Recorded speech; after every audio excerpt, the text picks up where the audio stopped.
dia itu sorry ya LC kan. Apa ya? Jadi tuh LC cewek ini. Iya, kayak Michan. Apa sih kata apa sih Michan tuh?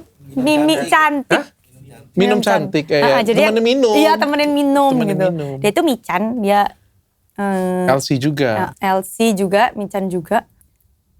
Itu bilang kayak gini, kasian ya kecintaan sama suaminya. Suaminya aja loh suka sama cewek lain. Tak jawab dok, hahaha, iya kan suami sendiri, bukan suami orang, aku bilang gitu.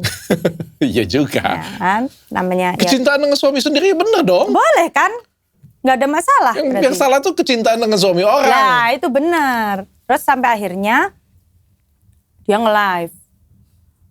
Bilang kayaknya, aduh ada orang kaya masuk live-ku. Aku sengaja masuk live-nya. Jangan itu barangku KW semua, beda sama kayak orang kaya, intinya kayak gitu. Aku gemes dok, bener itu gemes itu aku. Itu gemes. Lusanya, gak sampai lusanya aku tuh doa nangis-nangis dok. Kok malah ada kayak gini ya gitu. Dari salah dia nyolot pula kan. Kenapa ya istri sah yang diselingkuhin itu jauh lebih cantik daripada selingkuhannya? Karena kan kalau jadi selingkuhan gak perlu cantik. Yang penting gatel. Kalau kata psikologku, buat jadi selingkuhan itu nggak perlu cantik, nggak perlu pinter, nggak perlu manner, nggak perlu value.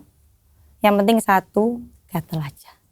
Jadi itu bukan nggak setara sama kamu, kata psikologku.